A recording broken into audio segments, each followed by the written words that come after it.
welcome along to week number 5 of the TGP2 series, season 21 here on Saya Sports and TGP. So we are joining us here for, as I said, week number 5. We're at the fantastic Spielberg circuit in the heart of Austria for a fantastic setting for what is proving to be a fantastic season. Coming into tonight, obviously last week we had 2 fantastic races going on, Canada and France, with both of them threw up some very surprising race results, winners, and made some major changes in the championship order. We'll start off in Canada. We had a dominant performance, in fact, from Erlang, who just checked out at the front, leaving everyone else waking in his boots and leaving them to fight over the remaining positions it ended up being. But Erlang taking a commanding win to take his first TGP2 win and critically close the gap on Luca, who missed last week, of course. Then going on to France, a new track, a new race, a country for the TGP2 series, and it was Joe Sayer who came out on top with a similarly commanding performance and left everyone else quaking in his boots and scrapping for the final few positions. A race which saw Erlang struggle a little bit, having picked up some damage on lap number 1, including a spin for him, and we saw Michael Kenny go into the abyss. So we mentioned briefly a mix-up in the championship. Wasn't too much of a mix-up in the very top spaces, but it's definitely closed things down rather. Luca Chiapelli, who going into last week had a lead of over 40 points, now finds his points gap at just 4, with Erlang being just 4 points behind in the Force India. Joe Sayer also closed up with that fantastic race win for him in Paul Ricard. He is 3rd on 109 points, just 7 behind championship leader Luca. Dom Smith, who looked like he was going to be having a terrible evening, pulled it around in both races somehow after 2 dreadful qualifyings, and he lies 4th in the championship, just 6 points ahead of Joe's teammate, 87 for CJ Beach. Barry, our championship leader at the very beginning, is in 6th on 86 points, so a good battle going on there for 4th. A little bit further back, we've got Mr. John in 7th on 54. Chris Johnson, who had a good start to the season, dropped off a little bit more recently in 8th on 50 points. Red Bull Kim, solid performance so far from Kim this season, P number 9, and we've got Russell rounding out the top number 10. So, on the constructors, Sauber, of course, are still leading the way on 209 points. Renault in 2nd on 196. Then we've got quite a gap down to Force India on 124. Mercedes on 86, and McLaren rounding out the top 5.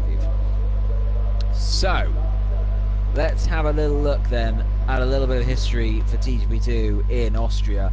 It's been a very good track, you have to say, before for Dom Smith, but not of recent. The man who won every single race here in PS3 hasn't won here in PS4, so it's going to be interesting to see, can Dom break his curse?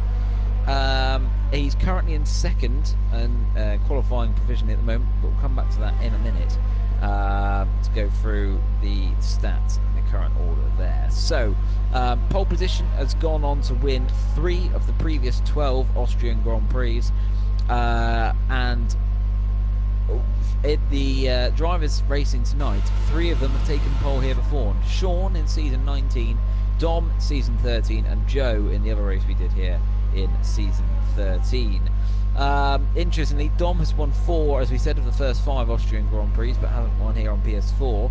Other than Dom, Chris is the only driver on the grid currently to have won here previously. Chris has 3 podiums here from all 7 seasons, on PS4. The only other driver to taste the champagne here in Spielberg in that time is Joe, Dom, and John, all having 1 podium each of the current drivers on the grid. A few milestones to look out for tonight. Joe is the all-time record point scorer in TGP2 and needs just 27 points this evening to reach a milestone of an incredible 4,000 points. CJ needing just 10 to reach a TGP2 career total to 1,000. So that's a little bit about Austria, that's a little bit about the Drivers' Championship, a little bit about last week, and let's go on to a little bit about this qualifying that we have going on at the moment. So, with a minute and a half left, we've got a Red Bull of Mr. John spinning. I think that was to end an out lap, so gutting for John, he won't get another run in. But if we look up the sharp end of the order, Marco put in a fantastic lap just a moment ago to set provisional pole. Dom Smith, though, only a couple of hundredths behind, so keeping it real for Sauber at the moment, and you have to say, could possess a serious challenge. CJ at the moment in third, and it's just under a tenth behind Marco in first. Then we've got our first Estonian TGP2 driver, Dan's car, currently in fourth, so good first qualifying for him in TGP2 here. We've got a Renault off there. That is Joe. He's down in sixth. He's not going any quicker. But you have to say, I'm looking down the order at the moment, and it's incredibly close, I think is the best way of putting it. So if I look down the order at the moment, top 12 covered by a second. And down in 12th at the moment is Bazza. So we're going to look out for him. Interesting notable mentions for tonight, and that is, at the moment, Marco's just gone fastest. We have a return of MC Dormat. So lovely to see Dormat back, and so welcome back to him. Also looking through the field, we also mentioned obviously Dan's car in his first race. Chiapelli returning to us tonight after a week out, but down in 11th at the moment. His main championship rival Erlang crashed out earlier on, so probably not too much of a bad position to be in, but with Joe in 6th, he's going to have to watch out to see if Joe can cause some damage there. So, as the checkered flag flies, let's see who's on some laps. Where's Dom Smith? He's just flying through the last sector at the moment. What sort of time is he going to be doing? And can he challenge Marco's 1 minute 5.1? Dom Smith running very light at the penultimate corner there. Doesn't lose you too much time, but a very tight line in the final corner, and he's given up on his lap. He's not going to be going any faster. CJ can't improve on third. What about Chris Johnson? He's in the last sector at the moment. Coming into this tricky turn 9 and 10. You've got to nail these. Try and use as much curve as possible without damaging the car. Chris Johnson then, fantastic start to the season for him, but going off tail a little bit recently. Round the final corner then, DRS wide open. Chris Johnson up to the line. He's going to go P4. Great lap for Chris Johnson. Within 2 tenths of pole, he smashes into the back of a car going into turn 1. I think that was a Renault there. Bazza's come into the pits. He put in a lap good enough for fifth. Chiapelli's still out there. He was still out there, but he's now come into the pits. So Chiapelli, our championship leader, is coming to the pits and going to be starting no better than 11th. Wow. Drama for Chiapelli. And that is qualifying over then. So it's a first TGP2 pole position for Marco. A great lap from him. As unfortunately James has just left the session. Disaster for James. As we're now just waiting for confirmation of the order. Let's see as it comes up. So there it is then. Marco takes his first pole position. Good result for him. Dom Smith lining up second, continuing his great form he normally has around here at Spielberg. P3 for CJ. Good result for him, getting the Renault up there. Chris Johnson in 4th place. Dan Scar on his first night in TGP2 up there in P5. Good result for Dan Scar. Mr. John, I think disappointed with 6th considering he ruined his final run. Joe Sayre P7 up there for Renault. Key championship decided for him. 8th, sorry, Bazza. 9th, James. 10th, Michael Kenny. Down in 11th, Mr. Chiapelli. And Dormat rounding out the top 12. I think I've just been joined again by Johners. Have I? Yep. Hello. Good evening. Johners.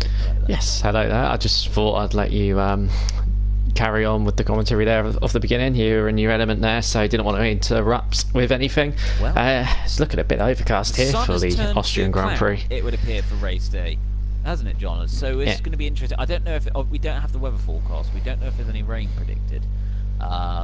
But John, how much drama would a bit of a rain cause?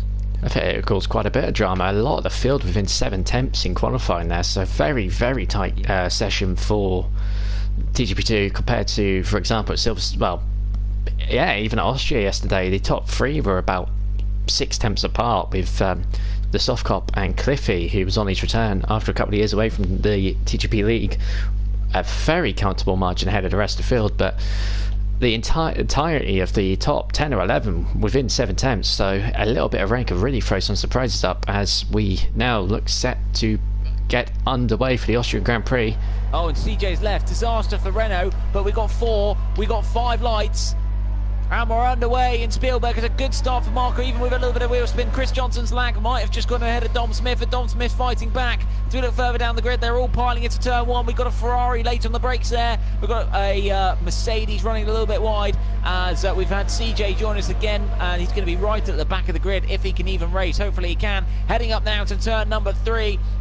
Big braking zone up the hill. Dom Smith hold on to second place but runs a little bit wide, and that's going to leave him open to attack from Dansgaard. The Estonian in his first race was looking further back. Joe Sayers getting pretty racy with a Mercedes. Dormat's up to 7th as well. Great start for Dormat. Dansgaard challenging Dom Smith, but can't quite do it, and nearly gets hit by his teammate Bazza, who had a good start as well further down. Chris Johnson in P5 as the field just starts to settle themselves down as we come to the end of Sector 2 at the moment. But it's been a dream start for Marco, who's already got himself a 2-second lead, John.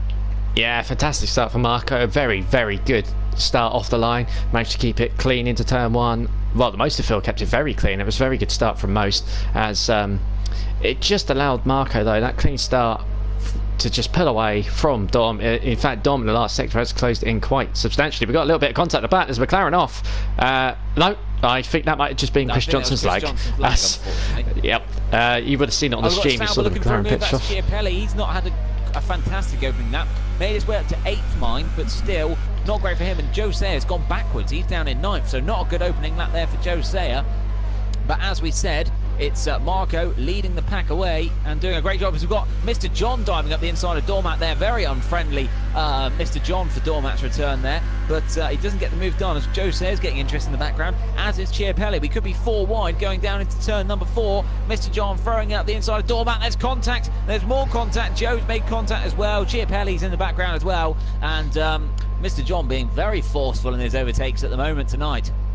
Yeah, very, very forceful with his move there. As you can see, Mr. Chiapelli, and there's contact between Chiapelli and Joe. That's Joe off the track there, down into P10. So that's a disappointing turn of events for him there. Looked like Chiapelli had the run just coming through the middle sector and then just tried to make the move. And I don't know if it's really on. You can see Joe was trying to close the door, but maybe he closed it too late, called contact, and that's dropped him down the field a bit. I don't know if he picked up any damage there. It does look okay, as we can see CJ trying to rejoin again. I can tell you that his AI card did not make it to the grid, so even though he has rejoined, he is out the race. And I just thought for a split second there was a little bit of rain, but nothing coming up on the halo off the Haas of Michael Kenny. As you can see, it dived very wide. Oh, there is rain. Is there rain? It is. No, I don't believe there is. Michael Kenny there in 9th position, just rolling off the brakes as he got to the end of the straight. Got it wrong. As you can see, Mr. Chiapelli and Dormat going wheel to wheel through turn 4, close together. The Ferrari and the Sauber Ferrari side by side all the way down here. Still side by side. As we've got Joe on the side by side behind with Michael Kenny now as well. So battles all the way through the midfield here, as it looks like Dormat has held on to P7 there. Oh, it's run a little bit wide. Oh no, that's horribly wrong. Both cars off. That went very wrong, and they're both round. And you have to say, unfortunately, through those corners, it's very difficult to go side by side. And that really was never on. And you have to say, I was going to mention it, Erlang, not really having the start of the race he would have wanted, but seeing his main championship rival facing the wrong way, I'm sure would now give a smile to his face as Marco continues to check out at the front. Joe Sayer keeping his nose clean after the first couple of lap incident with Chiapelli in 8th place. Could be making some real inroads to these two at the moment. Yeah, Joe just got very, very wide out of turn 1. It has just begun to rain now, as you can see on the camera, as Joe gets passed by Jacko for P8, but Joe on the exit gets the power down and gets back ahead. Joe caught right up to Michael Kenny, it has to be said, and then he just got a bit scurry out of turn 1. Maybe there was a little bit of contact, I can't confirm it, I just caught the end of it, but it's definitely beginning to rain here in Austria right now, and that could really throw some surprises. It's worth pointing out that Mr. John is already catching up to the back of Chris and Bazza just a little bit adrift off the top 3 right now, as Marco has pulled out a 1.7 lead over Dom Smith, but it comes now down to the weather conditions. When would it be wet enough to change to inters? You'd assume it's going to be a few laps at least, but at the same time, are the tyres going to last? Because the tyres do tend to wear out after 5 or 6 laps here, and we're on lap 5 now, as Bazza looks to defend from Chris Johnson there for 4th, manages to put away a little bit down the straight. I can tell you most of, well, the entirety of the, well, I was going to say the entirety of the top 8, as Jacko then passed. I think there's been a little bit of contact maybe further down. We'll have a quick check. Michael Kenny, here. Joe and Jacko got very close coming out of turn 1 there, and into turn 1 as well, actually. And Joe's now got DRS on Jacko, and this is a great opportunity for Joe to leapfrog these two and try to really give himself a gap towards people like Erlang further back. But as John has said, with these conditions starting to get a little bit trickier, suddenly that brake pedal seems a little bit longer, and the tyres that are falling off quickly, as John has said, suddenly seem to have even less grip. And we've got people like Mr. John at the moment who's really loving these conditions. You have to say it's going to try and be thinking about an attack on Chris Johnson soon, if neither of them pit, or indeed if none of them pit. And actually someone else who's very close to someone at the moment is Danskar, who's going to have a little look at Dom Smith into turn 1, the Estonian, up the inside, and that's a great move from him. Is he going to run it wide? He keeps it between the white lines, and he's now going to have DRS on the exit as well. Dom Smith going to look on the inside line. Meanwhile, Marco's increased his lead to 3.1 seconds while these two are battling, and Danskar, for the moment at least, seems to have got the job done. Yeah, that was a brilliant... Oh, no! Squirrel, and he spun! I spoke too soon. It was being a dream debut for the Estonian, but getting a little bit too over-exuberant on the loud pedal has dropped him from 2nd down to 6th, and he will be kicking himself if he can in that Mercedes car at the moment. Yeah, absolutely. The hard work all done there. Got to the back of Dom's car, got the move done, made the overtake, got 2nd position on a debut, and then he just got a bit too squirrely on the power. Maybe the damp conditions caught him out a bit there at the top of turn 3, and that just dropped him into a spin. Lucky to keep out the waters. We've got Bazarov now, so disastrous lap for both Mercedes, as both of them have now gone off. As Bazar gets back on in 5th position, I think he might be coming into the pits, you know. I haven't seen anything from race control yet. The DRS is disabled, but that's normally a good time to have a crossover, as Danskar nearly ploughs into the back of his teammate who decided to pit. Are we going to see Bazar put on the intermediate tyres, or is it too early? To find out. It's very interesting pit entrance by Bazar. Very slow. I think he might have been waiting to get the tyre choice right, and it is indeed intermediates. And we can also see Dormat has taken it to it as well. Dormat has decided now's the time, who's picked up a penalty as well for his exuberance into the pit lane, and this is going to bring Bazar out behind Chiapelli. He's on wet. According to my tyre thing, yes he is. He's on the wet tyre. He is on wet. Wow. Now that's interesting. How heavy does Ferrari think the rain's going to get? Well, we've seen in the past Ferrari strategists tend to be a bit exuberant with their decisions, and already he's hit the wall, so I think Ferrari yet again calling it wrong there, and that's going to be bad news for Dormat, as he's going to be struggling on those wet tyres on a damp but not wet track. It looks greasier out there. I'm just looking at Sector 2 at the moment, and a lot of the drivers are really struggling through those fast left-handers.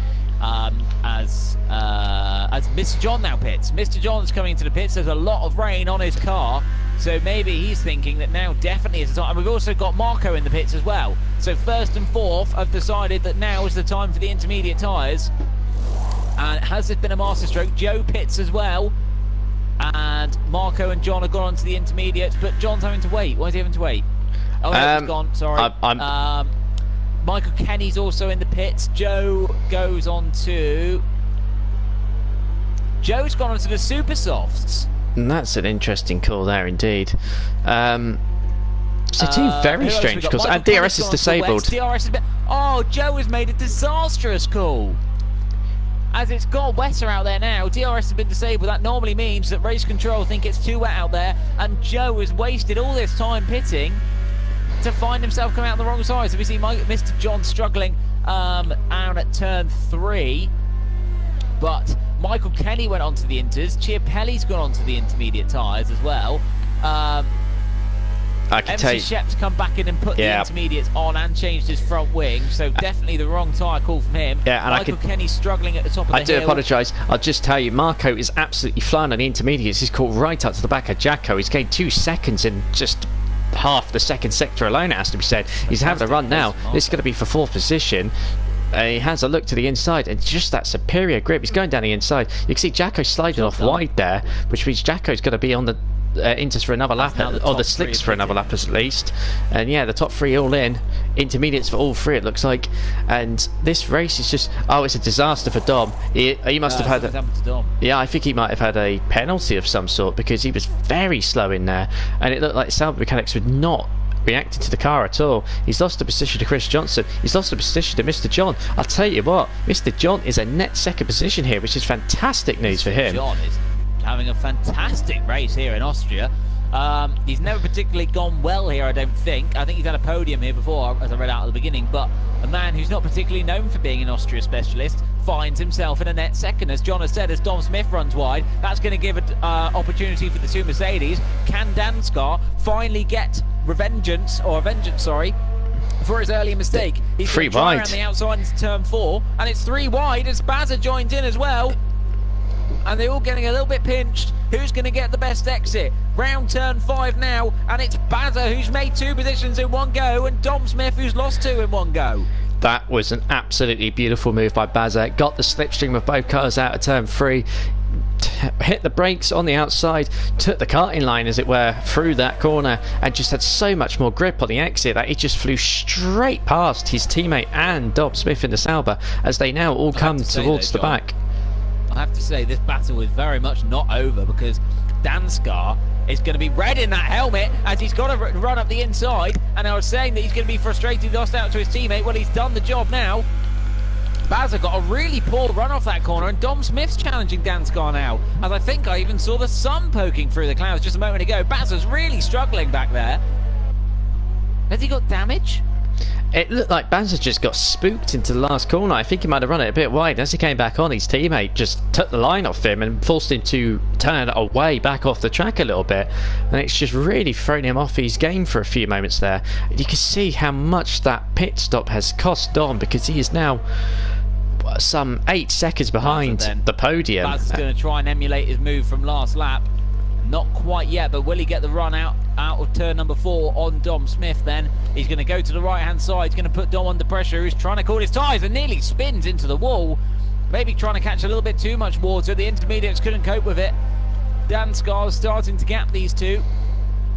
But Dom, well, all of these, I think all the drivers struggling at the moment. And after the action, the pit stops we've had, let's give you a little rundown of the order. So Marco has held on to his lead through all the stops. He and Mr. John made the call just at the right time. We've got yellow flag in sector number 2. Michael Kenny, I think, has had an off. Yes, he has.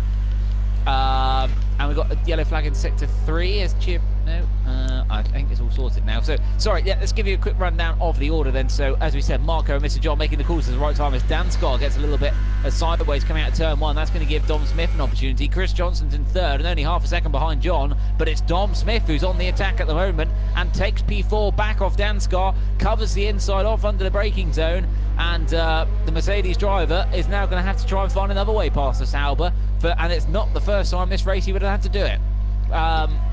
Bazza just behind these battling two. The two Mercedes having good races. Jacko down in 7th place. Mr. Chiapelli's had a good comeback back up to 8th at the moment. Michael Kenny in 9th. Erlang in 10th. Joe Sayre is still on the super soft tyres, and you really feel it's just wasting his time at the moment. Rebel Kim down in 12th, and Dormat rounding out the order at the moment, just half a second off the other Haas car at the moment. But it's definitely the battle for 4th that is keeping us particularly occupied at the moment. We'll also keep half an eye on the battle for 2nd. Chris Johnson now just half a second off of Mr. John. These two, you'd normally find themselves not in this position, so you have to say they probably don't want to throw it away, but are going to have to be very mindful that they have 3 very quick cars behind them, even if they are battling. You've got a yellow flag in sector 2. I think Michael Kenny has indeed had another trip off into the grass and the overgrowth. Joe Sayre, oh, I've just seen contact between Dormat and Kim there, and Dormat's lost half of his front wing, and Kim struggling on those intermediate tyres. The two of them making contact down into turn number 4. And is there going to be more contact? Just about not. Kim has to back out of it in the end. Getting quite feisty between those two as Chiapelli and Jacko are battling. It's all happening at the moment. We barely keep up with all of this. Yeah, fights all the way through the field. It's very, very close stuff, and just like we predicted for the race, it's thrown up a bit of a surprise top 3 as Jacko's going down the inside and swoops out wide at last second. Yeah, that would have been a very silly incident if he managed to catch the back of the Sauber there, but Jacko doing a good job, started at the back of the field, has made his way up to 8th. We get to come out in 7th, but Chiapelli managed to get the move on him as the fight for 4th continues on. Chris Johnson has dropped away from Mr. John a bit down in the fight for just 2nd. Made a little mistake there.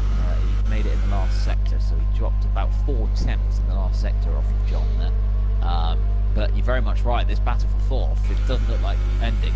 And I think Dansgaard is going to have a very good run on Dom Smith into turn 1, John. Yeah, he has got very good straight line speed in that Mercedes.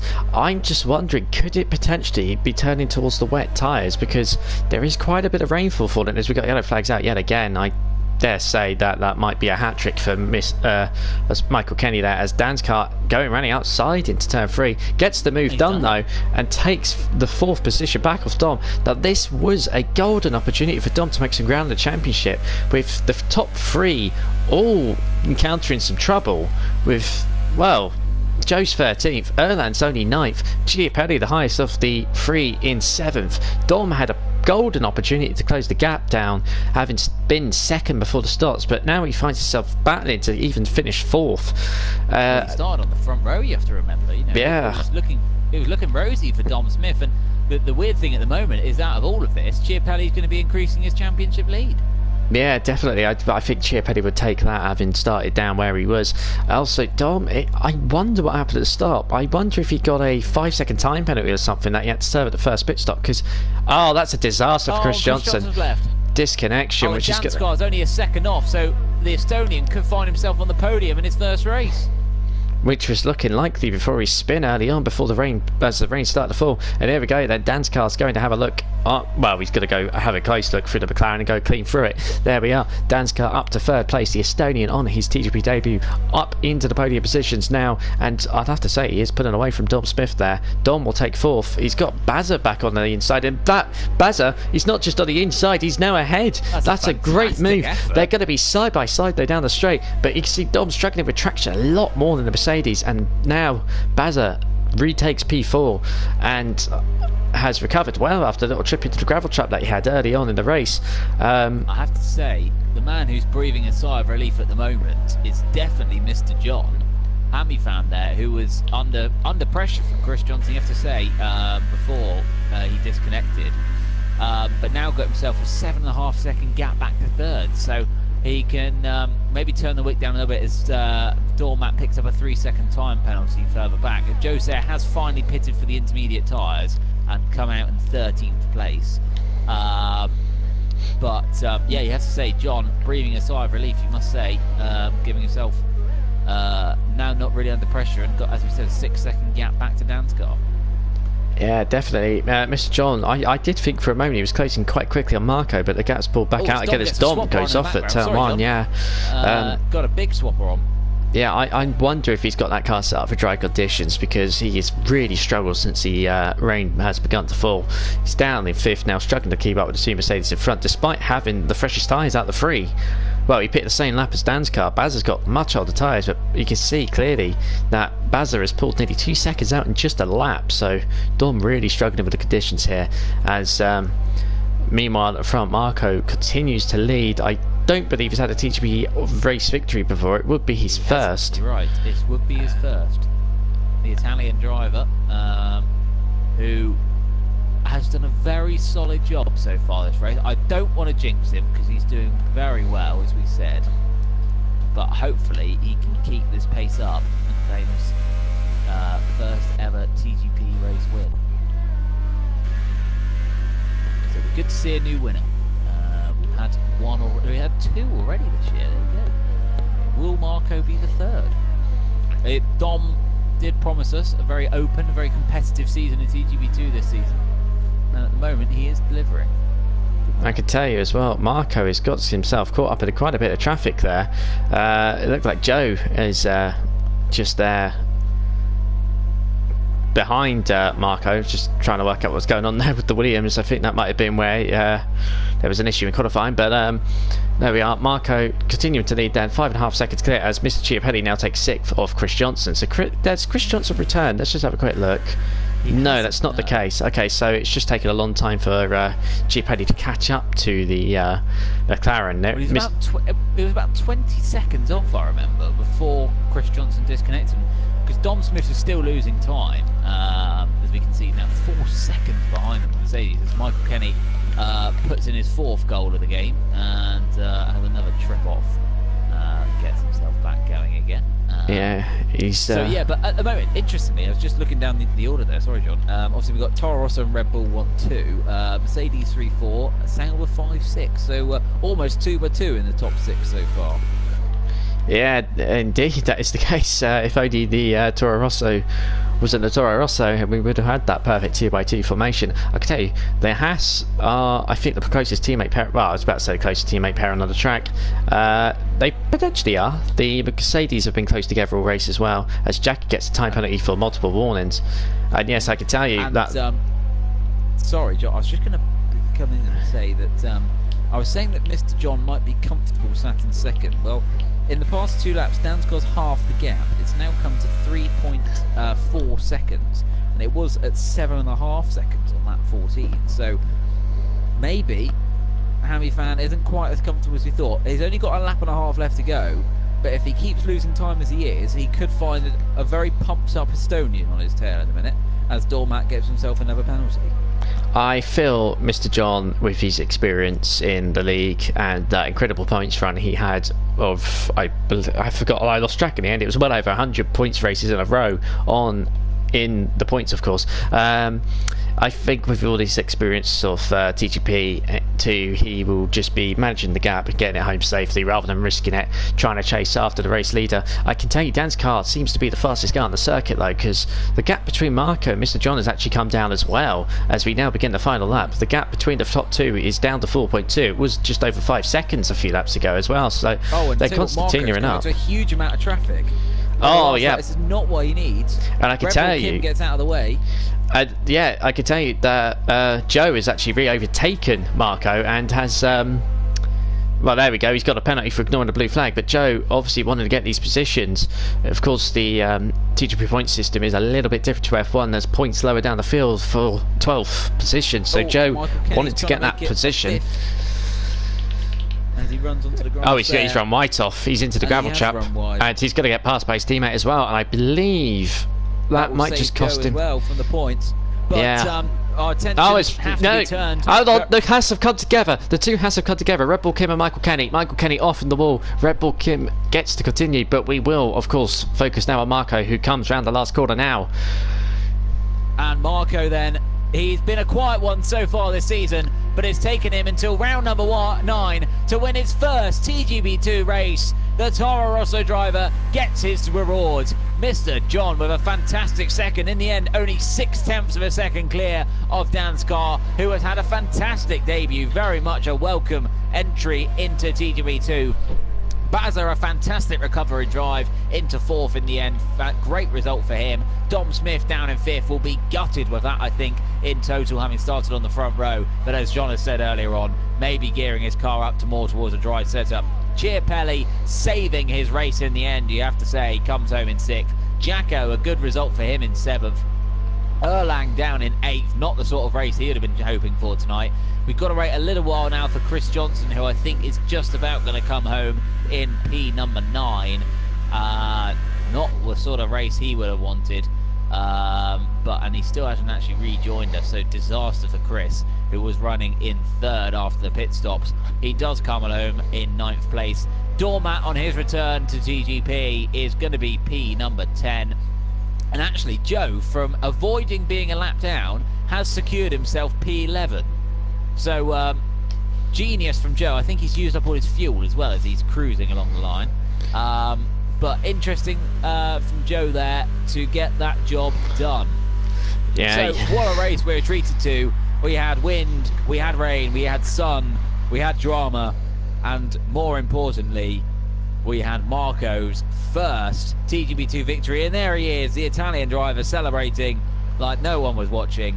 And he has joined the number 1 car there, joined on the podium by Mr. John, a TGB2 veteran and a TGB2 rookie. It's not the sort of podium we were expecting here in Austria, but it's very much nice to see 3 drivers enjoying and splashing about in the rain on track. And they're very much spraying the champagne now. If they didn't get soaked before, they definitely are now. What a night this had been already. I mean, we were treated last week, but this week already giving us some good racing. So let's run you down through the final order in the end then. So Marco wins the race. He had pole position. He took the betnoon.com fastest lap and wins the race. So great result there for Marco. Mr. John coming home second, as we said. Great racing from Mr. John. Dan's car in his debut, getting third. Bazza in fourth. Good result there for the 2 Mercedes. Dom Smith will be disappointed, I think, in the end with fifth. Chiapelli will be pleased. The complete opposite side for the Saubers in 6th place. Jacko 7th, Erlang down there in 8th, Chris Johnson 9th, Dormat in 10th, Joe Sayre way down there in 11th, Rebel Kim rounding out the points, and it was just Michael Kenny who didn't make a points finish.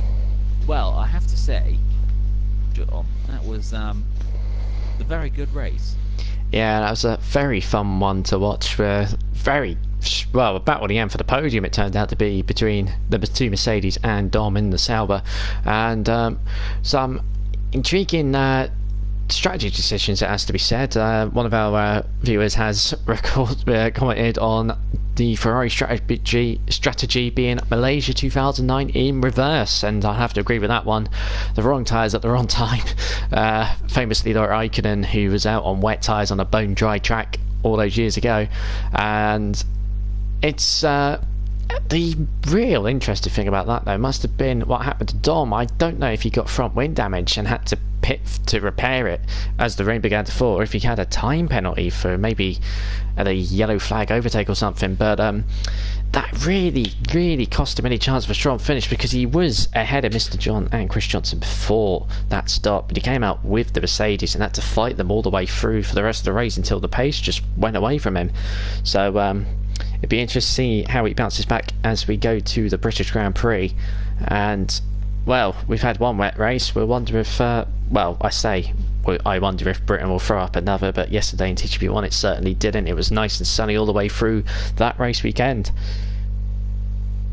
Yeah, very much so. Well, hopefully on tonight, being Halloween, we'll be treated to a good Silverstone racing. It won't be a trick, and the drivers will keep themselves well behaved, and there'll be no scary surprises or nasty events going on in the race.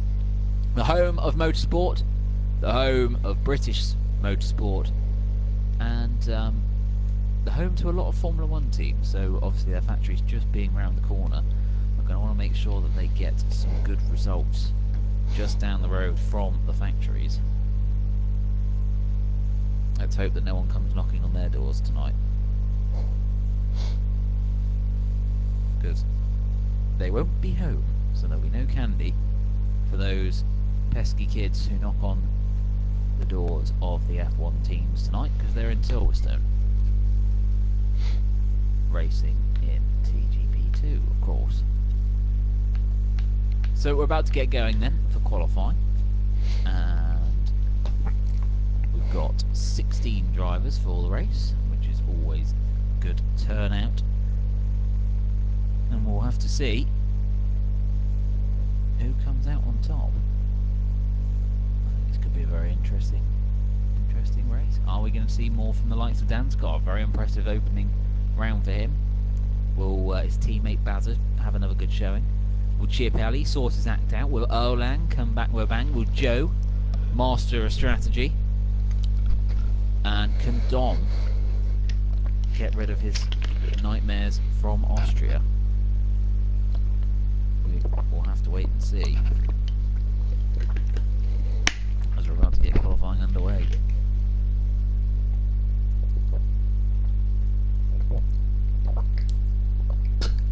So obviously the circuit, the infield section, which was introduced in 2010 thanks to a serious investment into the Silverstone circuit, and we have been racing with the wing as the start-finish straight ever since 2011, and and Silverstone has always produced some fantastically interesting races over its course in the game.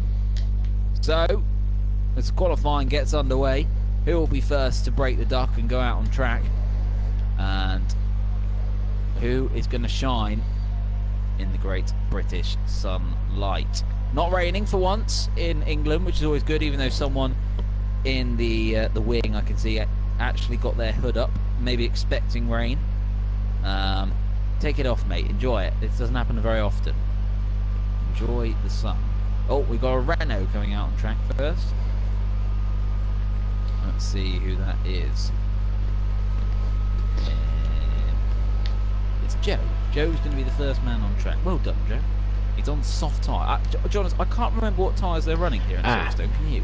Yes, I can indeed, and you will be seeing a lot of soft tyre running this session, and as it is the qualifying tyres, I like to refer it as in this race weekend. You also have the medium and the hard tyre making an appearance for this race.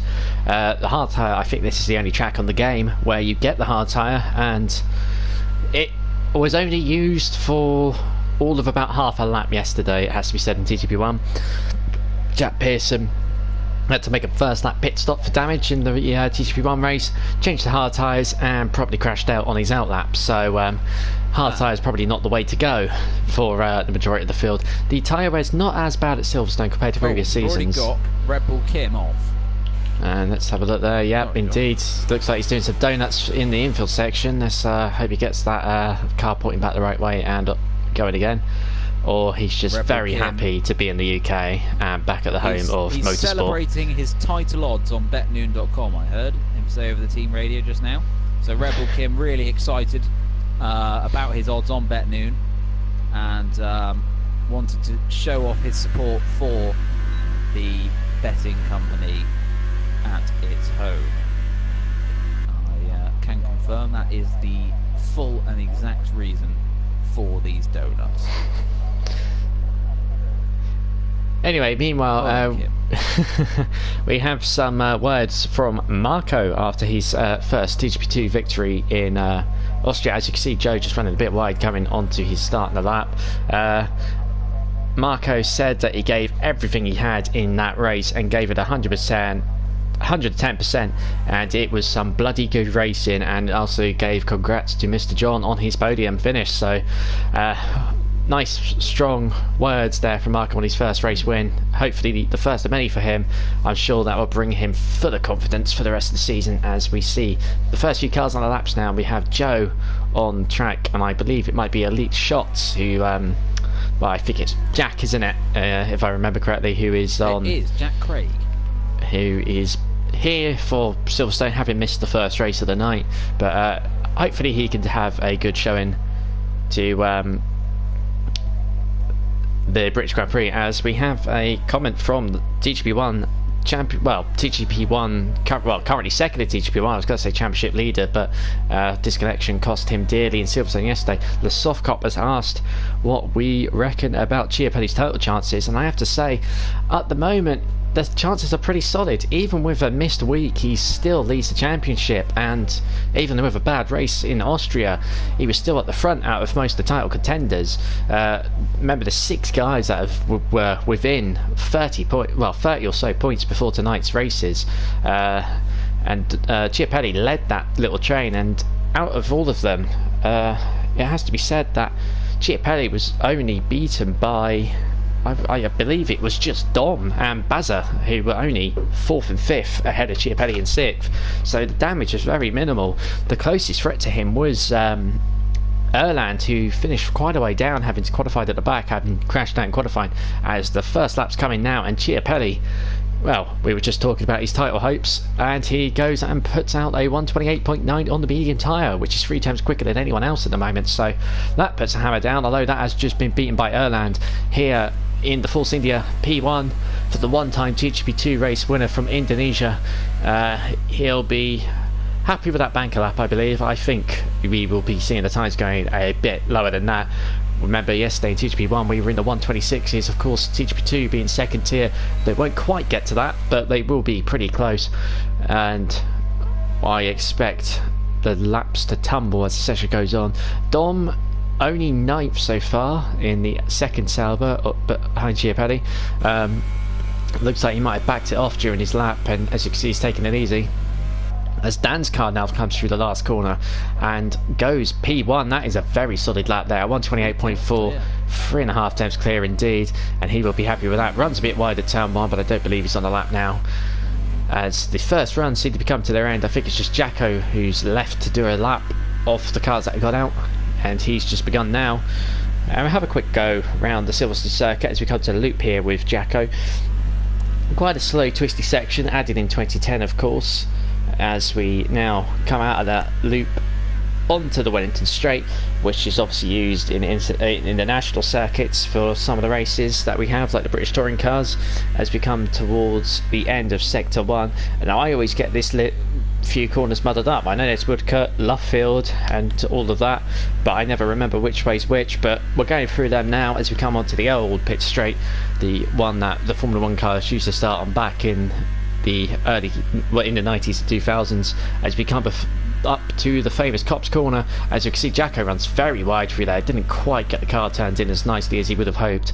As we now come towards the world famous Maggotts and Beckett, a quick right and a left, not quite that left though, as Jacko goes into a spin on the infield and Maggotts and Beckett. He will get that point in the right way and will continue on. So that's lawn mowing at the moment, isn't he? He's putting the Silverstone ground staff out of a job, you have to say, Jacko, at the moment. So probably want to rectify that quite soon. As Dan's car goes what a lap faster on a second lap as well. He's in the wall. Oh dear. That's it. Well, he won't be beating that lap. I can only assume he's turned in too early for turn 1, got it a bit wrong, maybe hit a bump into the inside wall. Just him saying that that's me done.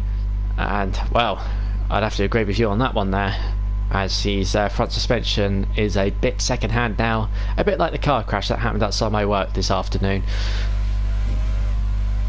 As we go on board now with Bazza. I didn't see that. I did, and I can tell you that Mercedes looks just as bad as the Mercedes that was caught up in it. As we now focus on Bazza, who's on the medium tyre, down in 7th position on a 129.5 so far. It looks like he's still pushing though. ERS is set to maximum as he now promptly starts to lift off, and that might just be the end of that lap then, as a few cars, a cluster of about 5 or 6 cars coming out the pits at the same time there. So we'll have to see what they get up to when they're heading out on their respective outlaps. So, but Jonathan, with 10 minutes to go, do you see a 27.6 being beating? I can't at the moment. That is a hefty gap, it has to be said. That would have got you very decently up in the TGP1 field yesterday, it has to be said. It's going to take something special for that to be beaten. Dan's car really has shown his hand early there, and it has to be said, that was not a brand new set. Well, it was a brand new set when he left the pit, but unlike most drivers who do one lap and bring it back in, he did that on his second lap, so maybe it takes a lap or two for the tyres to come to perfect temperature. It'd be interesting to see if anyone else tries to follow that lead, as we can see the majority of the remaining front runners all on outlaps now. This is Joe says just about to begin a lap.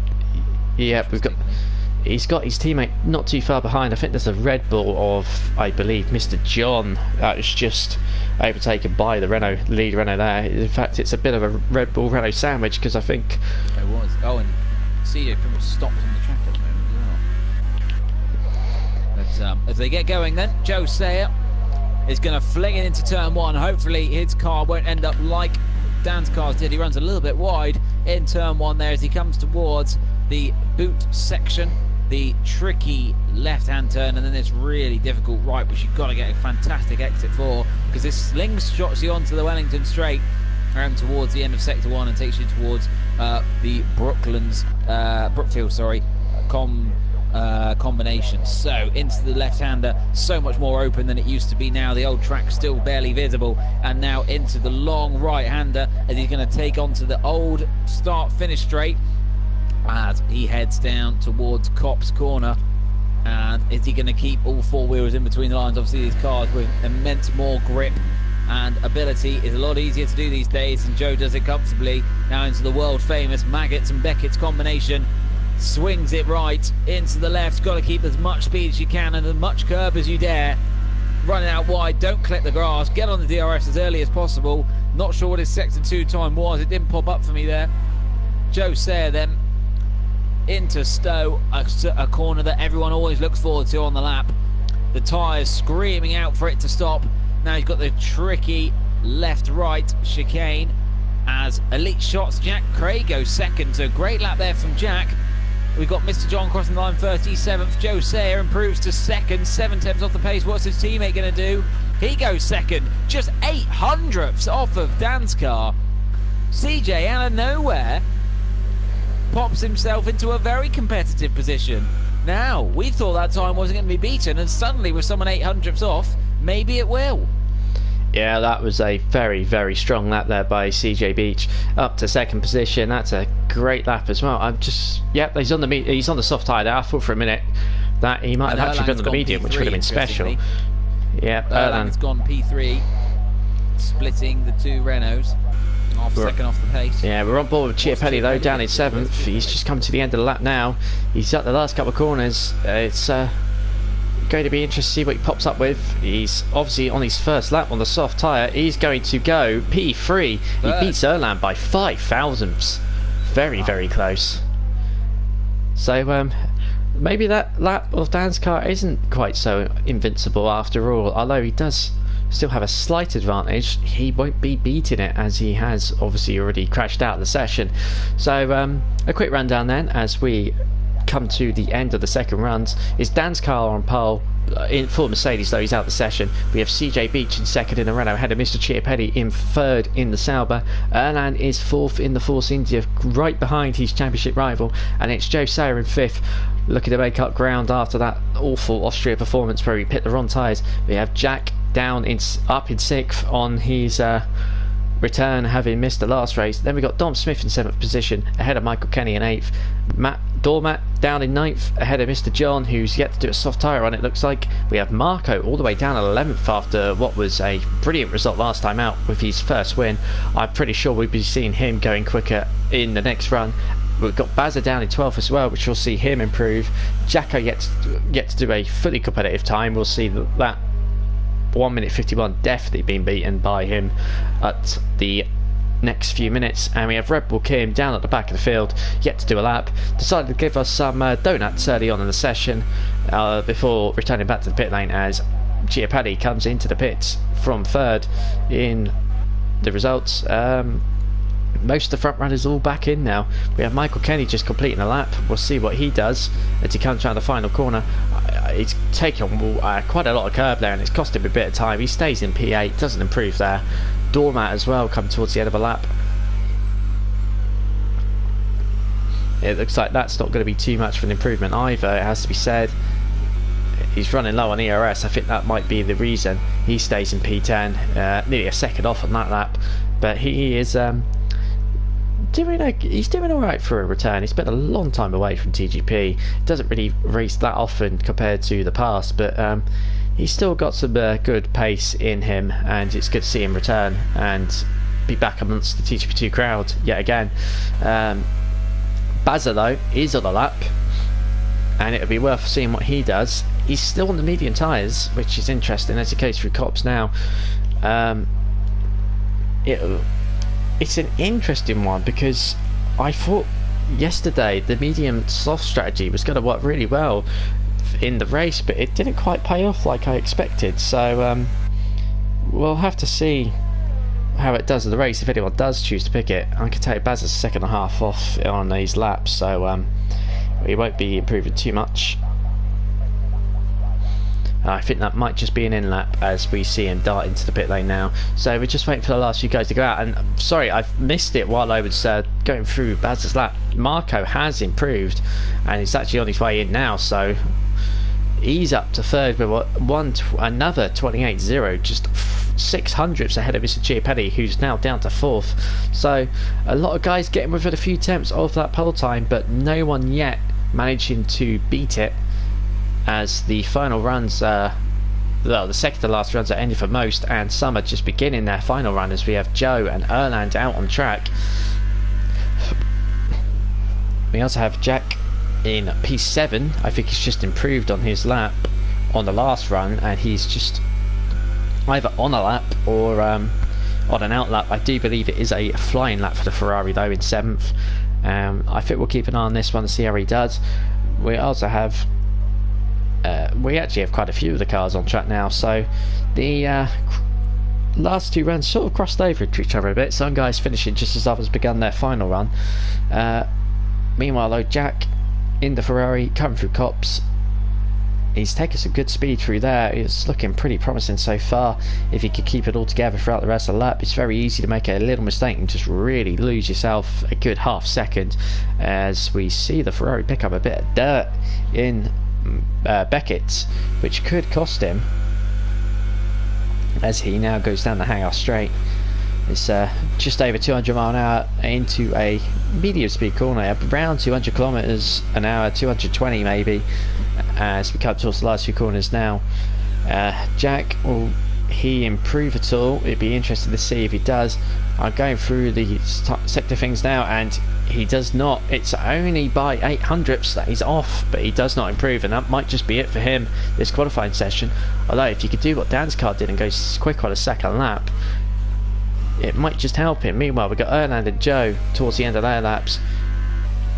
Joe considerably quicker in sector 1, it has to be said, over Erland. So Erland not really looking likely to improve, as Joe runs a bit wide in Stowe and decides that's it for him. Into the pit lane he goes, so his session's done. Erland coming around Stowe now as well. He runs wide too, but he stays on the track and will try and finish. He runs a bit deep into the second to last corner, gets the back end a bit loose. I don't see him improving much here, although he does, and actually he doesn't improve by much at all. He only gained a 10th in a bit, but that's enough to put him back onto the front of the second row in P3, so a good turnaround there from Erland as he ends his session there. Meanwhile, CJ now in second position on his, I was about to say his final lap. The timing screen says it's been 6 minutes, so I think he's just about to start a last lap, as he now does begin his final lap. The 1:27.7 that you see pop up was from his previous run, as Jacko now retires. Marco, I also believe, is starting a lap. Yep, indeed he is. We've got Chiapelli on an out lap. I don't know if he's going to get round in time, it has to be said. Joe is obviously done for the session. Elite shots, Jack P7 doesn't improve. Dom halfway on a lap as well. We have Mr. John backing off towards the end. We're going to keep on board with CJ though, who's on his final lap in P2. We'll see what he does. This first sector time not looking too promising, looked to be around about a second off, and he gets a bit tail happy on the exit there, which isn't going to help him at all. I think this might be a lost cause for him as he goes around Copse. He's still keeping it flat out though, so we'll see what sector 2 brings for him. Although now the checker flag's out, Chiapelli does fail to reach the finish line in time. Joe is done for the session, so's Michael Kenny, so's Matt Shepherd. Mr. John calls it a session for him. We're going to have a look and see if anyone else is quickly on the lap. We have Dom just crossing the finish line. He's only 8th. He does not improve. Baz is on the lap. We're going to have a look at a full cat though. CJ Beach. He's going to be first across the line at the main front runners that are left this session. He comes very deep into the second last corner. That's not going to help him at all. He's going to run wide. It's a bit of a messy end to his lap. It's not going to improve. He backs it off, and he only does a 28.5. That's a shame for him. Marco Lowe, he's looking a lot tidier round the final corner now. Does he improve on a 28.0? No, he doesn't. It's a 28.1.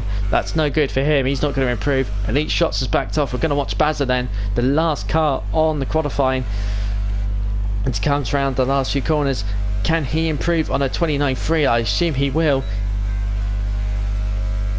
He goes up to P7 with a 1:28.4, just between Joe Sayer and Jack in the Ferrari, and that is the end of your British Grand Prix qualifying. And Dan's car, having set that early benchmark, keeps the pole position, although CJ, Erland and Marco, as well as Chiapelli, all pushed him rather close in the last few minutes.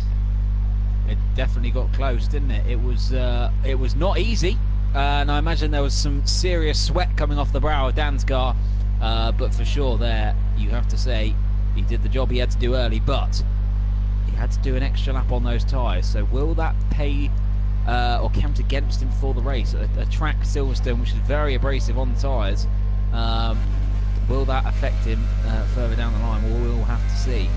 But Johners, I mean, what a performance in his opening night. He's having a great effort. Yes, absolutely. He's really showing the TGP world what he's capable of here with his first night. It's very, very impressive stuff by the young Estonian, and he will be looking to convert that pole into a debuting win for a first night, I guess you could say. Very much so. So let's give you a rundown of the order then again. So Dan Scar on pole position in the Mercedes, just 0.08 of a second clear of his nearest challenger CJ in second. Erlang, championship contender, in third. Marco, last time's race winner, fourth. Mr. Chiapelli, the other championship contender, fifth. Joe Sayre, sixth. Bazza in seventh. Jack Craig in eighth. Dom Smith, ninth. Mr. John running at the top 10. Then we have Michael and Dormat, 11th and 12th. So remember, we still haven't seen a weather forecast for the British Grand Prix, so the lovely sunshine could very soon disappear, and we could be left with a scenario similar to that of Austria. But Silverstone, Buckinghamshire and Northamptonshire combined have given us, for the moment at least, some nice weather for us to enjoy the British Grand Prix in, which is always nice. Yeah, a little bit better. Indeed it is. Interesting little thing about Silverstone was where the start line was repositioned for 2011 from before Cops to before, well, I forget the name of the corner now, but yes, that's the one, before Abbey. I should know that. I sat there last year and watched the Grand Prix. Due to the relocation of that in 2011, the track was technically relocated from Northamptonshire to Buckinghamshire due to where the start line actually is, which is a little interesting fact. I hope that Wikipedia thing is true. Anyway, as the lights are now up. Hopefully not, as we've got 5 lights. And we're underway for the British round of TGB2, and it's a good start from the front row. Dan's car slots into P1, but CJ's challenging him and quickly takes the lead away. And it's all kicking off further back. Pat has dropped a couple of positions. Jack Craig has jumped up a few. We've got a few cars running wide, including 2 of them I just mentioned. Commentator's curse. We've got a spinning Red Bull further back. That's Mr. John. Red Bull Kim's getting involved down there as well now. Marco has made his way up to third. Erlang's had a disastrous start, dropping to fourth, and already losing a place in the lap one. We've got a Sauber off over in the background. That's Dom Smith nearly end up in the wall. We've got Dan's car throwing it down the inside, and he just about keeps it on, does he? Baz has got a 5-second stop and go penalty for corner cutting and gaining a position. Further down then, Erlang's climbed a couple of positions, as has Chiapelli. Marco's dropped a couple there. Don't know if he made a last-ditch move. Jack Craig has made his way up to 6th already in this race, so great start for him. As looking further down, Dom Smith has dropped down to 13th. Disaster for Dom. But it's CJ who still leads us, but he's been put under miles of pressure from the Estonian. Yeah, that was a very hectic start. I can tell you that Marco ran very wide at the end of Sector 1. I think he was having a look at Dan's car as we've got Jacko out down the field, down to the back. It looks like he's made a mistake there. As we've got Dan's car having a look at the inside of CJ. He changes his mind at the last second, goes to the outside. So CJ having a superb start. Yeah, and there we go. He's having another look. He's got to try to go around the outside. CJ locks up a bit on these brakes, but keeps the lead for now. As you can see, the top 4 all close together as we end the first lap of the race. Top 4, I can tell you, separated by 0.8 as we cross the line to start lap 2. And look at that. Chiapelli having a look at the inside. That's a brave move though there, and it's a brilliant one. Chiapelli takes a position, and look at that. Marco having a look on the inside, through on the exit of turn 2 as well. Wide, and that's giving Dan's car an opportunity, and they're going to go wheel to wheel into the hairpin. Who's going to get the best exit? It's going to be CJ on the inside line, and for the time being at least, he's held on to it, but Dan's car's not letting it go. In fact, he's going back down the inside to the end of the Wellington Straight, and the Mercedes driver does retake the lead, but runs a little bit wide, and this battle's going to be keeping on going for the majority of this race, I sense. Yes, indeed. What a fantastic start to the race, though. So much fighting all the way up down the field. So close as well. Look at the top 6 altogether, pretty much. The top 2 have actually broken away due to the fight that was going on for third. Erlang was third and is now down in 5th. Marco went up to third, followed through by Chiapelli, and they have already just broken off down behind the top 2 who were fighting still. You've got 7 cars all together in the lead pack. In fact, Erlang, I think, just ran a bit wide on the exit of Chapel, and that's going to push him down to 7th behind Joe, as Chiapelli now has a look for third and is side by side with Marco, who won in Austria, of course. Is it all done though? Yes, it is. Chiapelli running outside in Stowe. That's a brave move and a brilliant one at that. He takes the position, and Joe now having a look for P5 as well. You cannot keep up as CJ retakes lead because Danscar's made a mistake. You just can't take your eyes away from any of these battles so far as CJ sets the fastest lap and is beaten by Marco and then by Joe. Joe, very quick second lap there. Bazza as well, so it's... I'm struggling to keep up already. I'm already on lap 3. We're gonna have lost our voices again, I think, by the end of this one, John. At this rate, the top 4, all separated by less than a tenth. So all of them are going to get DRS on poor CJ going down the Wellington Straight. We've got a yellow flag in sector 1. Can't tell who that's for. Can't see. But the attention is on the battle for the lead.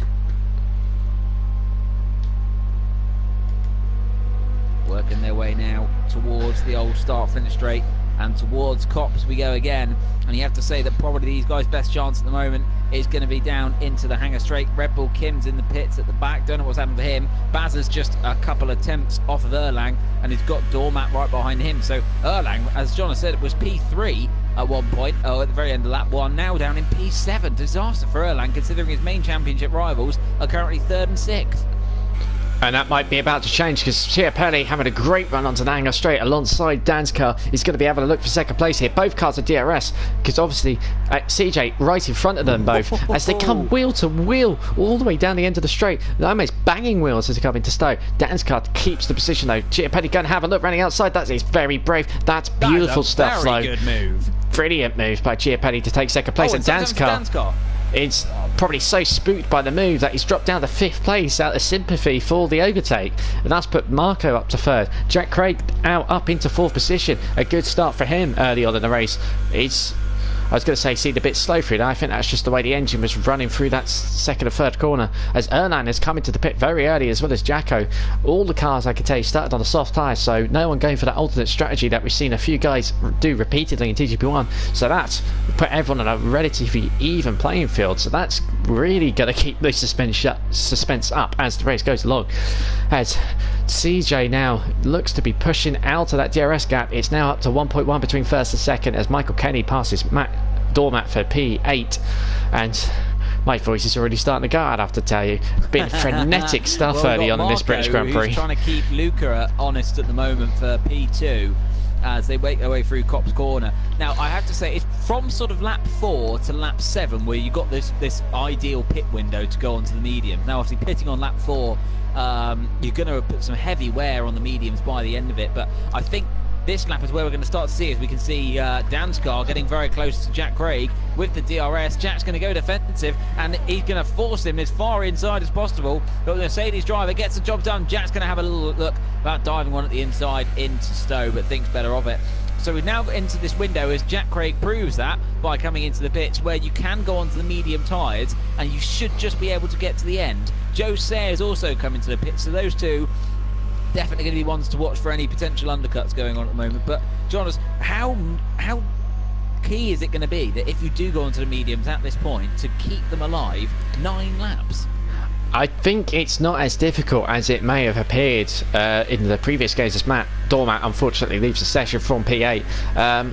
It seemed yesterday that some of the guys pitted very early as lap 2, lap 3, and were still able to keep the tyres alive towards the end of the race. And it'd be interesting to see how that does compared with Erlan, because of course Erlan coming through the start line now. Let's see where he is compared to Joe and Jack Craig. So there we are. That's Jack Craig coming out ahead. There's Joe. And Erlan is side by side with him, actually, it has to be said. He goes bit deep into the corner though to get that position. That's a crucial one for Erlang. Managed to get himself back into the scrap for the podium there, you have to say, with that undercut on the Ferrari and the Renault, and it's given him the clear air to just push on and gets a little bit of pace back, having been taken completely out of rhythm early on by the overtakes that were going on. Meanwhile, the front 4 have sort of stagnated and settled down, although Chiapelli is closing in back within the DRS zone of CJ, who's now looking to come into the pits. Let's make sure he gets that pit line right. Yes, he does. Dan's car doesn't, so CJ, the only one of the top 4 to decide now's the time to come into the pits. Are we going to see any others peel in? Bazza has pitted as well. Michael Kenny hasn't. Mr. John has as well. So it's going to be lap 5 or 6, which is going to be optimum for pit stops. Dom Smith is coming to the pits as well. And where is the likes of Bazza and CJ going to come out in relation to Jack Craig? And tell you what, they're coming towards the last chicane now. Yeah, Jack Craig with Erlang all over his yeah, they rear are end. scrapping indeed.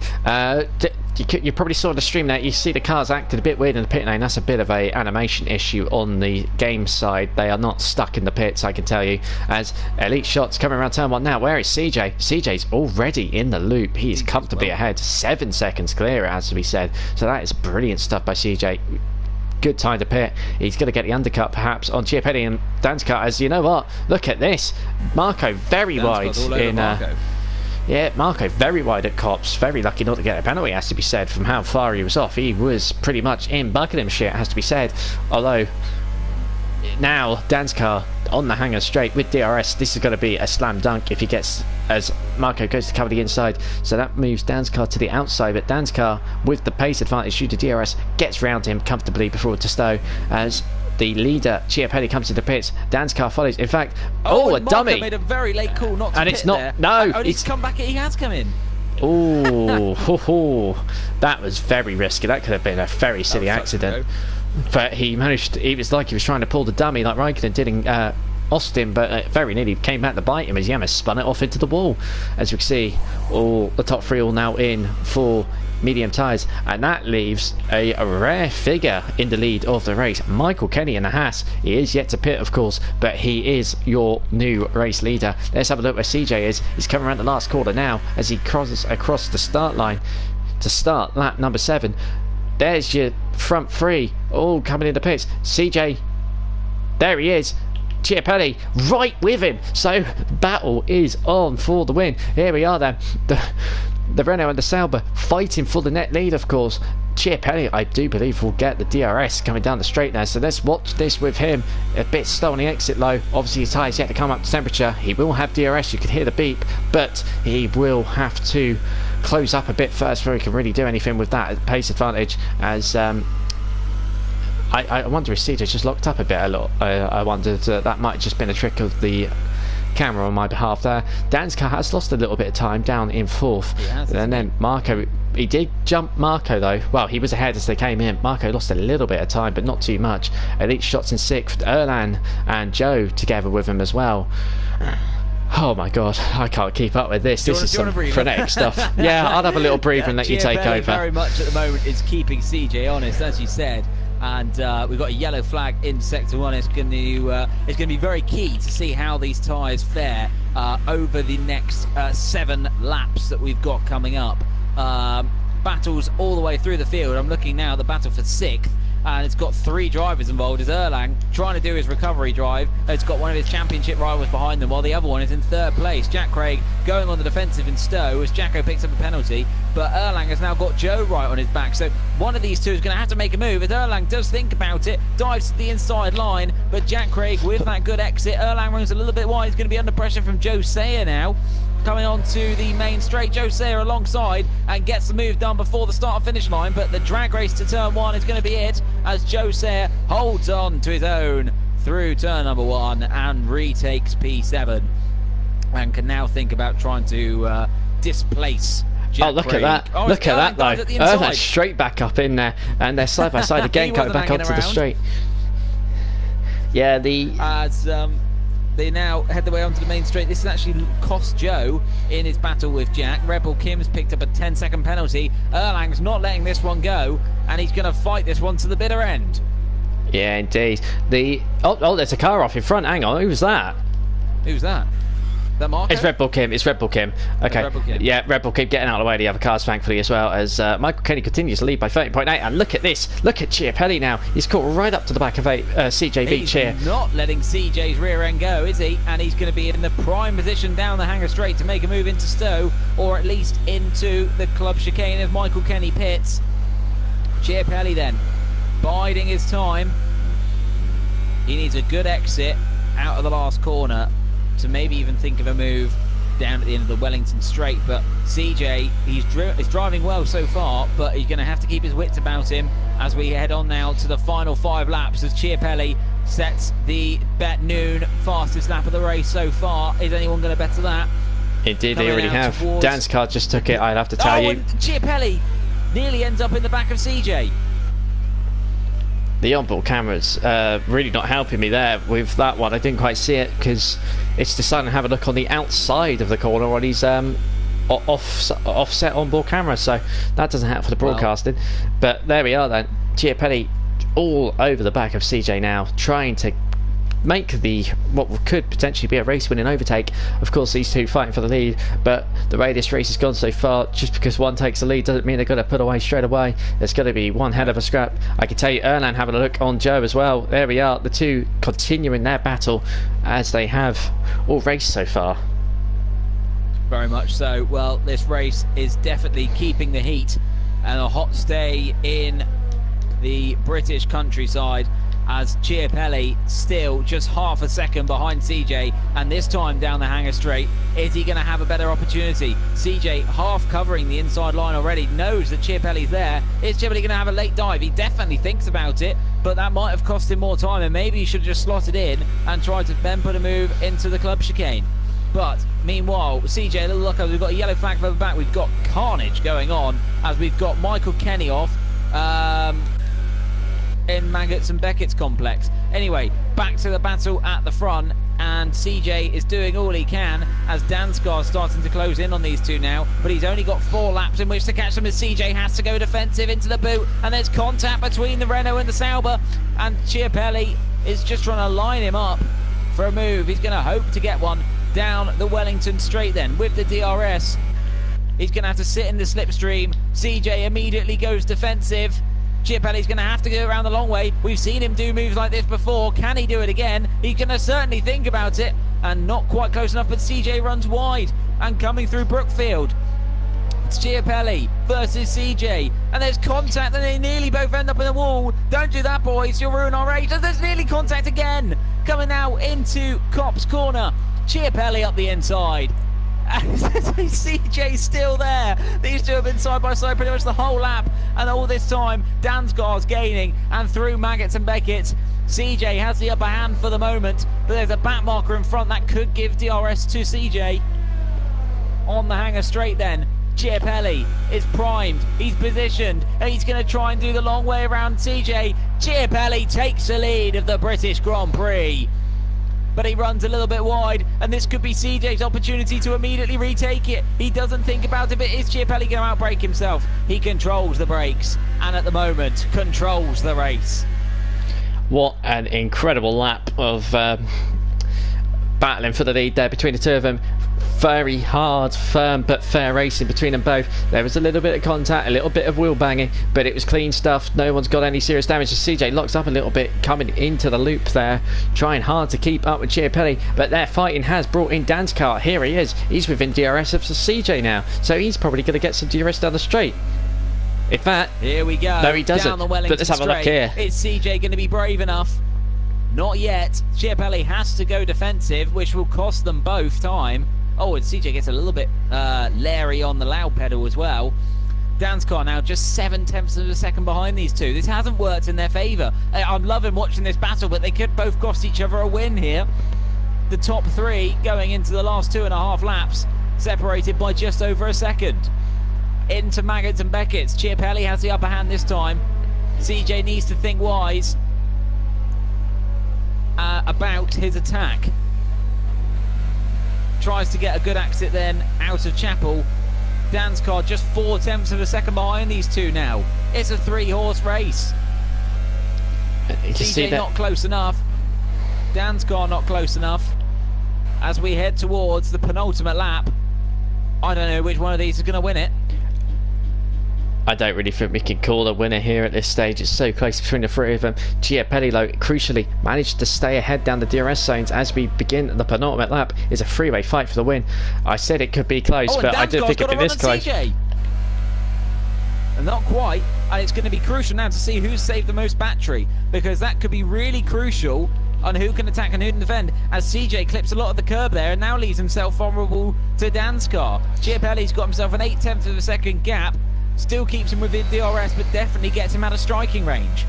I'll tell you what. He's got a great toe. He's got the battery turned up. He moves to the inside, and the Mercedes driver retakes second.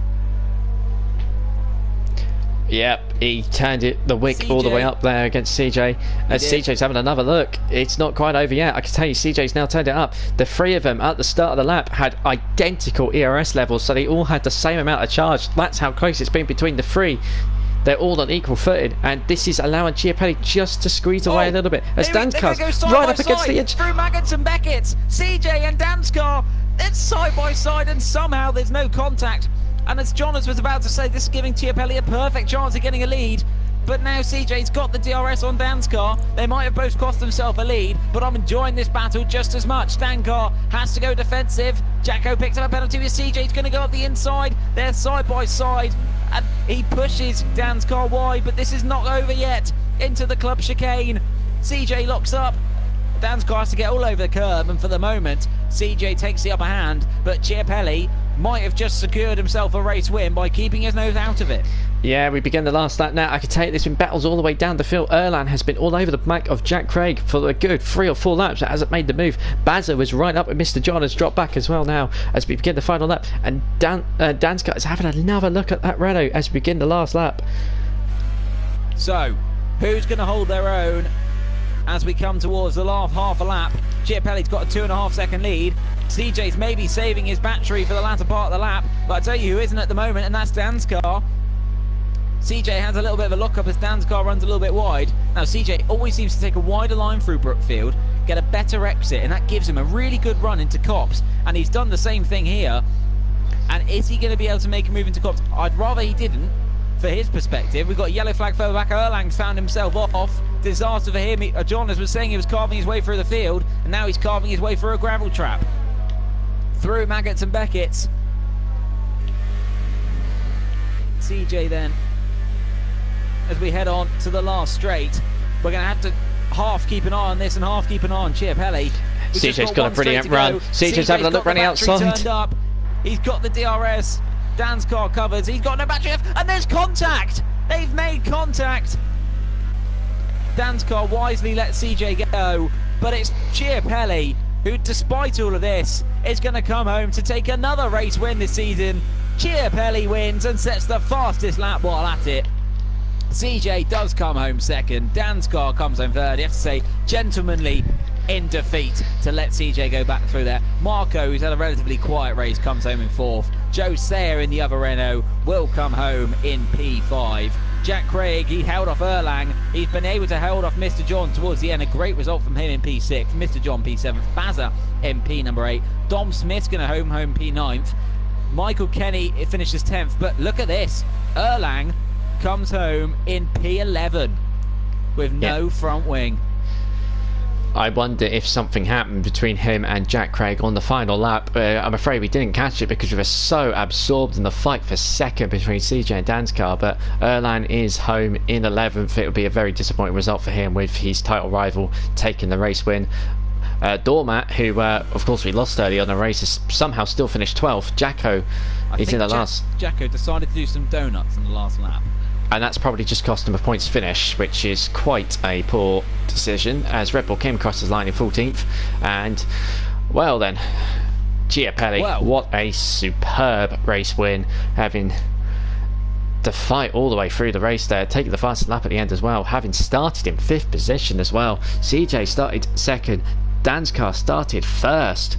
But Chiapelli from the 3rd row of the grid turned it all around, stole the race victory, and has got every right to be ecstatic with that result.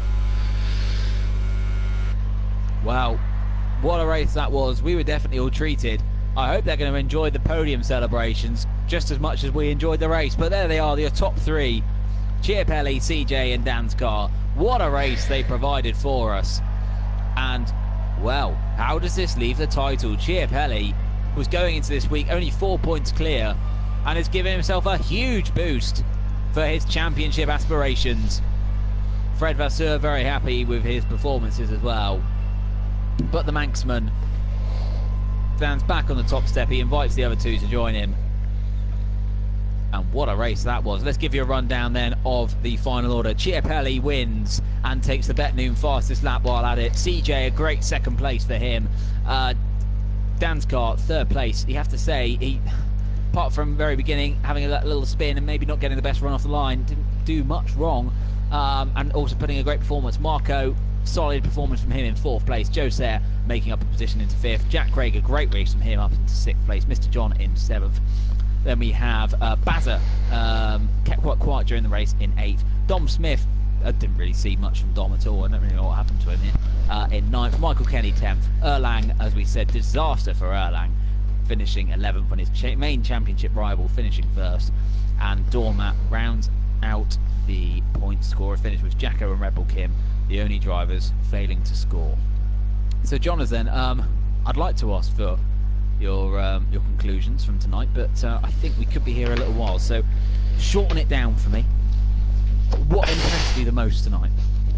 What impressed me was that battle between the top three in that Silverstone race. Superb stuff. A shame there was a little bit of contact again, but superb stuff of Dan's car to be respectful, keep himself from gaining the position and give CJ that place back.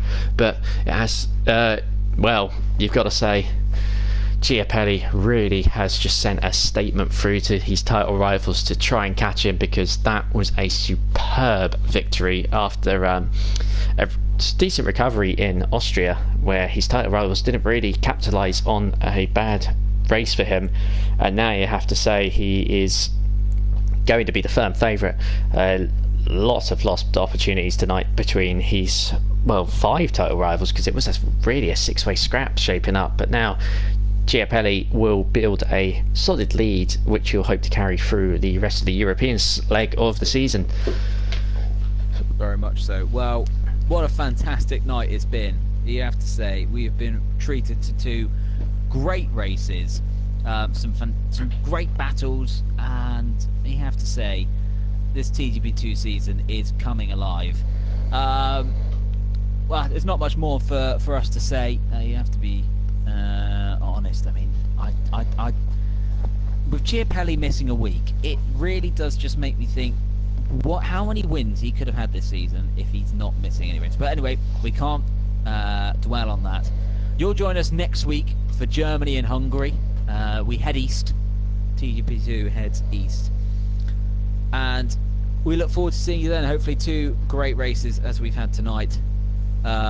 This has been TGP Series. I've been Mike Noon. You've been listening to himself and Johners. We'll see you on PS4.